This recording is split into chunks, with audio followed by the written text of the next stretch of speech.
इस वीडियो में हम डिस्कस करने वाले हैं गूगल सर्च कंसोल के बारे में। आप में से कई लोग मुझसे क्वेश्चन पूछ रहे थे कि सर्च कंसोल के बारे में वीडियो बनाइए, इसके बारे में थोड़ा डीपली समझाइए कि इतनी इंपॉर्टेंस क्यों है डिजिटल मार्केटिंग में।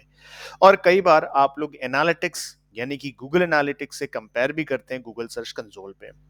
तो खैर दोनों अलग अलग बातें हैं, लेकिन हम समझते हैं इस वीडियो पे। तो गाइज, अगर इस वीडियो पे फर्स्ट टाइम आए हैं तो सब्सक्राइब करें, बेल आइकन को प्रेस करें, क्योंकि ऐसे धमाकेदार वीडियोस की अपडेट आपको अपने ऑफिस और घर से मिलती रहती है और डिजिटल मार्केटिंग आप सीखते रहते हैं। तो let's get started. Digital marketing में आप अगर इन्वॉल्व हो रहे हैं या हुए होंगे तो गूगल सर्च कंसोल एक कॉमन वर्ड है जो आपको समझना चाहिए, राइट। और ये काफी इंपॉर्टेंट टॉपिक है एसईओ के लिए या डिजिटल मार्केटिंग के लिए। सो गूगल सर्च कंसोल समझते हैं। गूगल सर्च कंसोल एक वेब सर्विस है गाइस, जो गूगल के द्वारा डेवलप किया हुआ है। इनकी मदद से आपके वेबसाइट की इंडेक्सिंग हो रही है कि नहीं, किस टाइप की क्वेरीज होती हैं, सर्च क्वेरीज, क्रॉलिंग एरर, यानी कि गूगल आपके वेबसाइट पे क्रॉलर भेजता है, वो सही बेसिस पे क्रॉल्ड हो रही है कि नहीं, ये थोड़ा टेक्निकल वर्ड है। प्रॉपर वे में ऑप्टिमाइज हो रही है, कोई पेनल्टी तो नहीं लगा है, किसी प्रकार का कोई एरर तो नहीं आ रहा है, राइट। ये सारी जानकारी गूगल सर्च कंसोल से मिलती है। यानी अगर आप एक डिजिटल मार्केटर या एसईओ स्पेशलिस्ट है तो आपको सर्च कंसोल्स पे निगरानी तो जरूर बनानी होगी। तो आइए इसकी शुरुआत कैसे करते हैं। गाइस, गूगल सर्च कंसोल को सबसे पहले आपको अपने वेबसाइट से वेरीफाई करवाना होता है। तो उसके लिए जिस भी वेबसाइट के बारे में आपको काम करना है, ट्रैक करना है, उसके बारे में आरएनडी करनी है, सर्च कंसोल में जानकारी अगर जुटाना है, तो पहले आपको सर्च कंसोल पे रजिस्टर्ड करना पड़ेगा और वहां से वेरीफाई करना पड़ेगा। वेरीफाई कैसे करते हैं अपने डोमेन का, इसके बारे में ऑलरेडी हमने वीडियो बना दिया, मैं डिस्क्रिप्शन में दे दूंगा या कहीं आजू बाजू में दिखेगा, वहां पे क्लिक करके आप देख सकते हैं। वेरिफिकेशन इंपॉर्टेंट है। वंस यू गॉट वेरीफाइड, फिर आपको सिंपली साइन इन करना है। जब आप साइन इन करेंगे तो आपको कुछ इस तरीके से दिखेगा, जैसे मैं दिखा पा रहा हूँ। आप एक डैशबोर्ड पे लैंड होंगे, समथिंग लाइक दैट। ये आपको लाइव डैशबोर्ड दिखा रहा हूं और यहां पे आपको अलग अलग एलिमेंट्स देखने को मिलेंगे जब आप वेरीफाई कर पाएंगे तब। Overview, performance, URL inspections, coverage, बहुत सारी चीजें। अब समझते हैं। यहाँ पे ओवरव्यू में आपको पूरी स्टैटिक्स देखने को मिलेंगी, परफॉर्मेंस, कवरेज, एक्सपीरियंस, इन्हांसमेंट, सब कुछ। यानी कि ये ओवरव्यू आपको एक डेटा इंफॉर्मेशन का एक ओवरव्यू आपको दे रहा है कि अब तक कितने दिन में कितने क्लिक्स हुई, सब कुछ। थोड़ा इन डीप जाने की हम कोशिश करते हैं। तो अगर आप परफॉर्मेंस में क्लिक करेंगे तो यहां पे देखिए आपका टोटल परफॉर्मेंस। यानी यहां पे आपको कुछ एलिमेंट्स मिल रहा है, इसमें आप फिल्टर अप्लाई करके देख सकते हो कि आपके वेबसाइट में जो भी आप काम कर रहे हो उस पर टोटल कितने क्लिक्स आए हैं, कितने नंबर ऑफ इंप्रेशंस आई हैं, कितने नंबर ऑफ सीटीआर है। सीटीआर मतलब click through rate, right. And है एवरेज पोजीशन। आप जिस भी कीवर्ड में काम कर रहे होंगे उस पे गूगल का पोजीशन क्या है वो तक यहाँ पे बता रहा है। और ये है इनकी स्टैटिक्स। अगर आप इनको यहाँ से सेलेक्ट करोगे तो ये आपको स्टैटिक्स और क्लियर हो जाएगा, कब कब किस किस डेट पे क्या क्या चेंजेस देखने को मिले हैं।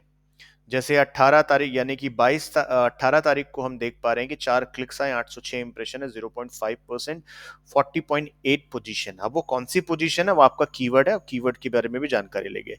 यहां से आप फिल्टर कर सकते हैं। अगर मैं थोड़ा और 6 महीने के बारे में देखूं तो यहां से अप्लाई कर दीजिए। लुक एट दिस, पूरे आंकड़े चेंज हो गए। इफ आई स्क्रॉल डाउन तब आपको बहुत सारी चीजें देखने को मिल रही है यहाँ पे। Queries, pages, country, device, search appearance etcetera. Queries मतलब आप तक पहुंचने के लिए किस टाइप के गूगल पे क्वेरीज आ रही है, वो सर्च कंसोल यहाँ पे बता रहा है। अब कई बार दोस्तों क्या होता है कि इससे हम कंपेयर करते हैं एनालिटिक्स से। गाइस, गूगल एनालिटिक्स बहुत ब्रॉड है। उसमें कौन से क्वेरीज आ रही है, इसके अलावा कौन से कंट्री, कौन से स्टेट, डेमोग्राफिक, बॉयज है, गर्ल्स है, एग्जिट रेट, बाउंस रेट, सब कुछ देख सकते हैं। बहुत ब्रॉड वे में गोल सेटिंग, मतलब इनसे 5 गुना बेहतर है। वो ब्रॉड वे में हम उनको ट्रैक कर सकते हैं, मैट्रिक्स को एनालाइज कर सकते हैं। सर्च कंसोल आपकी वेबसाइट के परफॉर्मेंस को एनहांस करने में आपको हेल्प करता है, पेनल्टी देखने में आपको हेल्प करता है। अब यहाँ पे क्वेरीज है। क्वेरीज में आपको पता चल रहा है कि आपके बिजनेस के बारे में क्या सर्च की जा रही है। यानी कि हम धीरे धीरे ब्रांड बन रहे हैं, इसका सबूत है। लोग डायरेक्टली सर्च करते हैं, कितने क्लिक्स आए, पोजीशन क्या है, सीटीआर कितना, इंप्रेशंस कितना है। उसके बाद जिस जिस कीवर्ड में हम रैंक कर रहे हैं गाइस, वो कीवर्ड्स यहाँ पे मेंशन्ड हो रहा है, यू कैन सी, राइट। तो जिस पे भी आप अपना फोकस कर रहे हो, तो इससे ये साबित होता है कि आपका काम जो है वो सक्सेसफुली हो रहा है। आप उस कीवर्ड्स पे आप काम कर रहे हो और ये दिख रहा है उस कीवर्ड्स पे कितनी क्लिक्स आ रही है, कितनी इंप्रेशंस आ रही है, कहाँ पे आपको इंप्रूव करना है, ये सारी चीजें 624 रिजल्ट्स है, आप उसको आगे जाकर के देख सकते हैं। इसके बाद गाइस, इसके अलावा और भी सारी चीजें, जैसे थोड़ा अगर मैं स्क्रॉल करूं, ध्यान से समझिएगा, थोड़ा वीडियो लंबा हो सकता है लेकिन मैं कोशिश कर रहा हूं कि आपको कवर कर सकूं। हालांकि हमारी ट्रेनिंग में इसको हम लोग कंप्लीटली प्रैक्टिकली कवर करते हैं, हमारे स्टूडेंट से भी कवर करवाते हैं एडवांस लेवल पे, और मैं चाहता हूं कि आपको भी ये चीज समझ में आए। पेजेस, कौन से पेजेस में कितनी व्यूज और इंप्रेशन हो रही है, कितने क्लिक्स हो रही है, look at this, see this, getting my point. कितने लोग देख रहे हैं, इंप्रेशन मतलब होता है, जैसे बैंगलोर में 34,000 लोग देख रहे हैं, 96 क्लिक्स हुई हैं, राइट। हमारे वेबसाइट में 542 क्लिक्स हुई है, 5,000 इंप्रेशन आ रहा है। पोजीशंस, ये सब कुछ यहाँ पे देख, पोजीशंस मतलब रैंकिंग, आप कहाँ पोजीशन होल्ड कर रहे हो गूगल पे। इसके बाद आता है गाइस यूआरएल इन्फेक्शन। अब ये यूआरएल इन्फेक्शन क्या है? आपके वेबसाइट में कई यूआरएल होंगे, आप चाहते हैं कि उस वो कई बार क्या होता है, जब हम ऑप्टिमाइज करते हैं तो गूगल पे वो इंडेक्सिंग होती नहीं है, राइट। यानी कि गूगल के डेटा पे वो स्टोर हो ही नहीं किसी कंडीशन से, करेक्ट, जिसकी वजह से रैंक नहीं हुई। तो कई बार आप परेशान हो जाते हैं, तो वो यूआरएल इन्फेक्शन से आप ये पता लगा सकते हैं कि प्रॉपर वे में इंडेक्सिंग हो रही है, क्रॉलिंग हुई कि नहीं हुई। जैसे छोटा सा एग्जांपल देता हूँ, कोई भी एक यूआरएल लेना आपको, उसको कॉपी पेस्ट कर देना यहाँ से, वो डेटा को रिट्राइव करना स्टार्ट कर देगा गूगल इंडेक्सिंग हुआ है कि नहीं हुआ है, गूगल इंडेक्सिंग से। अब यहाँ पे मुझे बता रहा है कि यूआरएल इज ऑन गूगल, मतलब ये बता रहा है कि जो भी आपका यूआरएल है वो गूगल पे है और ऑलरेडी क्रॉल्ड हो चुका है, यहाँ पे इंडेक्स्ड भी है, मोबाइल फ्रेंडली भी है, कोई प्रॉब्लम नहीं है, राइट। लेकिन कई बार ऐसा होता है कि यहाँ पे बताता है URL is not on Google, यानी कि आपका जो डेटा है वो गूगल पे अवेलेबल ही नहीं है। तो जब अवेलेबल ही नहीं है तो वो रैंक कैसे होगा, प्रॉब्लम होगी गाइस, राइट। तो ये कभी कभी होता है, ये हो सकता है आप लोग के साथ भी। तो ऐसे कंडीशन में जब ऑटोमेटिक इंडेक्सिंग नहीं होती है तो आप यहाँ से रिक्वेस्ट इंडेक्सिंग में क्लिक करके रिक्वेस्ट कर सकते हैं, जो कि ऑलरेडी मैंने कर रखा है और ये हो भी चुका है, तो मैं फिलहाल नहीं कर रहा हूँ। लेकिन अगर आपको लगे कि नहीं हुआ है तो आप रिक्वेस्ट इंडेक्सिंग में क्लिक कर सकते हैं। इसके बाद है हम कवरेज में आ जाते हैं। कवरेज में बता रहा है कि कौन कौन से पेजेस को इन्होंने इंक्लूड किया है और कौन कौन से पेजेस को एक्सक्लूड किया है, किसी टाइप का कोई एरर है या कोई वार्निंग है, ये सारी चीज की जानकारी भी आपको यहाँ से मिलेगी। जैसे यहाँ पे 48 पेजेस को यहाँ पे एक्सक्लूड किया गया बोल रहा है और फॉर 21 पेज ये वैलिड हुआ है। अब ये वैलिड है क्या है, ये एक्सक्लूड क्या है, इंक्लूड क्या है, ये समझते हैं हम लोग। कई बार गाइस हम जब वेबसाइट वगैरह बनाते हैं तो कई बार प्रैक्टिस के चक्कर में कई पेजेस हम ऐड करते हैं तो इंडेक्सिंग हो जाती है उसमें, और फिर हम उसको डिलीट भी करते हैं, राइट। तो जिस चीज की इंडेक्सिंग हो जाती है और गूगल को वो पता चलता है कि हाँ ये वेबसाइट का ये पेज अवेलेबल है, तो वो वैलिड में काउंट होता है, और वो पेज अगर डिलीट हो गई, वो नहीं है, तो उसको एक्सक्लूड कर देता है गूगल, राइट। और एरर, अगर इन केस आपने उस पेज को सपोज डिलीट कर दिया और गूगल को एक्नॉलेज नहीं हुआ है, तो वो फिर एरर आ जाता है, यानी गूगल का क्रॉलर जाएगा xyg.com/ ये स्टेटमेंट, ये आई मीन यूआरएल अवेलेबल तो दिखा रहा था जब हमने इंडेक्सिंग किया है, जब दोबारा क्रॉल जाता है तो पता चलता है कि वो अवेलेबल ही नहीं है, करेक्ट। तो वो इनवैलिड लीड्स में काउंट होता है बेसिकली, और वो यहाँ पे इस टाइप का एरर आ जाएगा। तो एरर को, वार्निंग आने से प्रॉब्लम है, एरर तो आप रिजॉल्व कर सकते हैं। जब एरर में आपको क्लिक करेंगे जब आप, तो देखिए नीचे में कहीं आपको एरर का ऑप्शन दिखेगा, सी दिस, राइट। अब जैसे इसमें हम क्लिक करते हैं, समझते हैं कि क्या चीज की एरर है। इफेक्टेड पेज, देखो आप, digital marketing course in Pune, शायद ये पेज कंप्लीट नहीं है या किसी यूआरएल में प्रॉब्लम्स आ रही होगी, तो वो हमें आरएनडी करना पड़ेगा। तो हम क्या करेंगे, उस पेज में इंप्रूव करेंगे जो भी नेसेसरी चीज है, और फिर यहाँ पे आकर के हम इनको यहाँ से वैलिडेट कर देंगे। वैलिडेट ऑलरेडी यहाँ पे स्टार्टेड है, तो ये क्या करेगा, क्रॉलर फिर से जाएगा, अब देखेगा कि आरएनडी करेगा, हाँ ये अब लिंक जो है वैलिड हो गया है, तो ये एरर हट जाएगा गाइस। तो कवरेज देखना भी बहुत जरूरी है आप लोगों को। कई बार वार्निंग्स आ जाते हैं, किसी प्रकार का कोई प्लेगरिज्म आ गया, कोई पेनल्टी, आपने फाउल प्ले किया। उसके बाद आता है गाइस साइट मैप।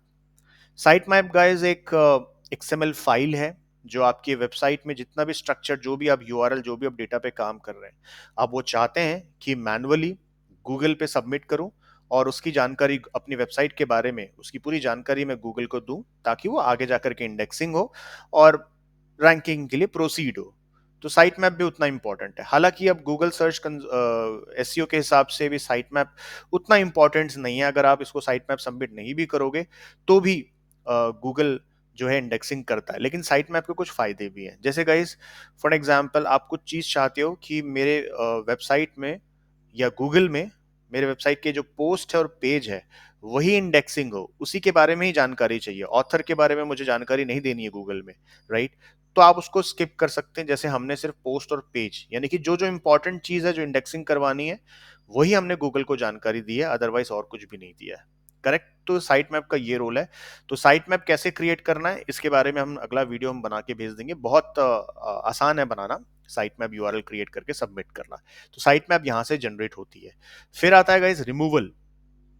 रिमूवल मतलब अगर आप कोई ऐसी यूआरएल बाय डिफॉल्ट अगर इंडेक्स हो चुका है, रैंक हो रहा है, राइट, और आपके ब्रांड को वो हैम्पर कर रहा है कहीं ना कहीं, या फिर कंटेंट आउटडेटेड हो गया है, तो आप वहां पे रिक्वेस्ट, अर्जेंटली एक रिक्वेस्ट भेज सकते हो गूगल को, ताकि वो यूआरएल जो है सर्च इंजन से रिमूव हो सके, राइट? तो उसके लिए आपको न्यू रिक्वेस्ट में इस तरीके से क्लिक करना पड़ेगा, और जिस भी यूआरएल को रिमूव करना है उस यूआरएल को आपको यहाँ पे एंटर करके नेक्स्ट करके अप्लाई करना है। ठीक है गाइस, तो है ना मजेदार वाली चीज? इस सबको समझ में आ रहा है कि कितना इंपॉर्टेंट है सर्च कंसोल और आपको फोकस करके चलना है। क्योंकि गाइस जब हम इतना काम करते हैं एसईओ में, डिजिटल मार्केटिंग में, तो स्वाभाविक है कोई ना कोई एरर आना, कोई ना कोई मिस्टेकली हम कभी कभी फाउल प्ले कर बैठते हैं। तो ये सब चीज को आपको सॉल्व करना आना चाहिए सर्च कंसोल से।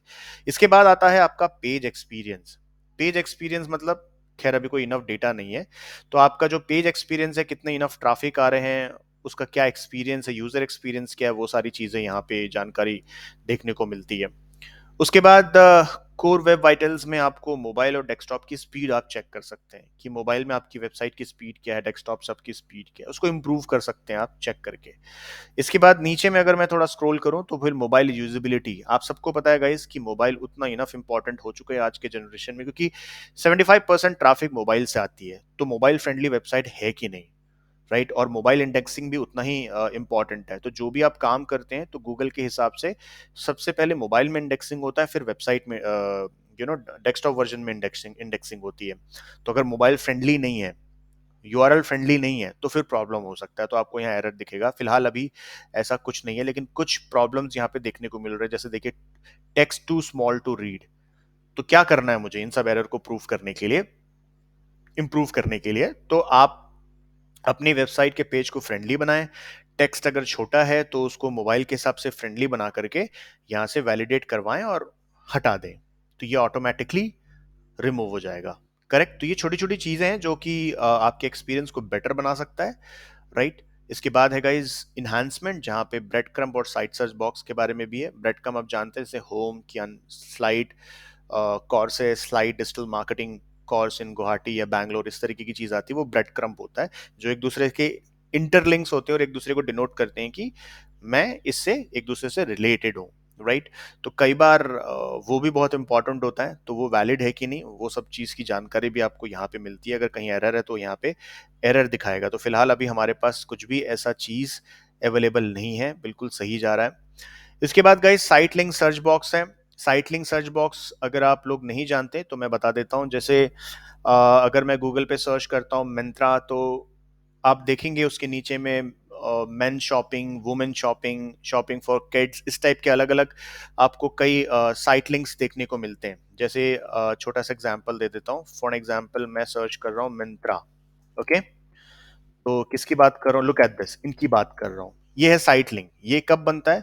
ये बनता है जब आप गूगल के पास आपकी वेबसाइट की कंप्लीट स्ट्रक्चर्ड इंफॉर्मेशन हो, इन स्ट्रक्चर्ड मैनर, तो वो आपको इस तरीके का साइट लिंक बना के देता है, राइट?